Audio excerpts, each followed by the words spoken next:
नमस्कार मंडळी, आम्ही मालवणी या चॅनलवर आपले मनापासून स्वागत आहे। हे बघा, आज मी आपणास मस्त लाल माठाची भाजी करून दाखवणार आहे। हे 2 जुड्या आणलेल्या ते मी मस्तपैकी अशा साफ करून थोडंसं मिठाच्या पाण्यात 2 मिनिटं ठेवून दिल्यानंतर स्वच्छ धुवून घेतल्या आणि आता हे बघा व्यवस्थित असं पाणी व्यवस्थित निथळून आलंय। आता हे मी जरा बारीक करून घेते आणि मग आपण भाजी करायला घेऊया। पहिले मी आता हे बारीक करून घेते।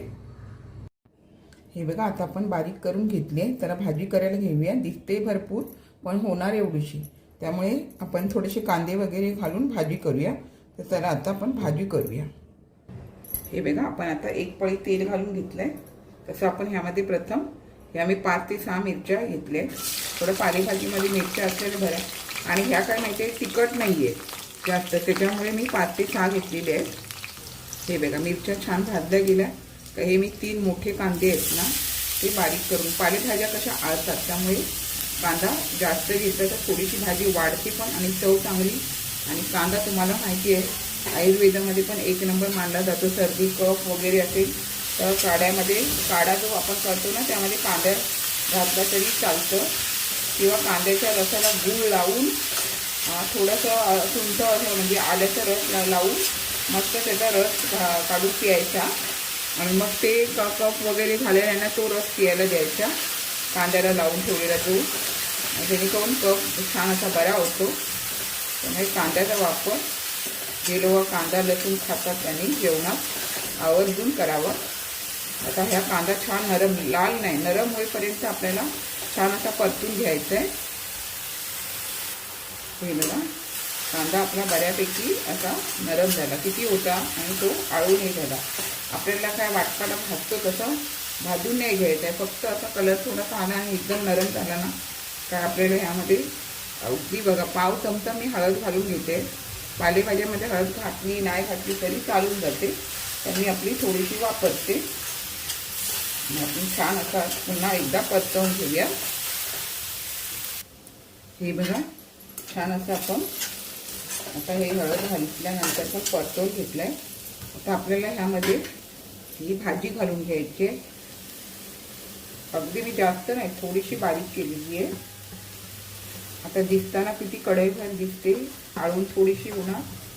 आणि आता आपल्याला ह्यामध्ये मीठ एवढ्यात घालायचं नाही आहे, मीठ थोडीशी भाजी आळली ना की मगच घालायचं। तर आता तत्पूर्वी आपण आता हे छान अशी परतून घेऊया जरा अशा प्रकारे, आणि आता बारीक गॅस करून परतूया, नाहीतर मग तो आजूबाजूचा पाला कढईला लागून करपला जाईल। त्यामुळे बारीक गॅस करून परतवायची। मी यामध्ये तेलाचा वापर पण कमी केलेला आहे असं, आणि ही भाजी नंतर झाकण मारून थोडीशी वाफेवर शिजवूया आपण। तशी काय पालेभाजी वाफेवर शिजवायची गरज लागत नाही, पण लाल माठाची भाजी थोडीशी आपण झाकण ठेवून शिजवून घेऊया। आता आधी हे मी परतवून घेते। हे बघा, आता यावरती झाकण मारून घेऊया। हे बघा, बऱ्यापैकी आपली भाजी आळत आलेली आहे। आता आपल्याला ह्यामध्ये मीठ घालायचं। मिठामुळे कसं अजून थोडंसं पाणी सुटतं आणि भाजी आपली व्यवस्थित शिजली जाणार।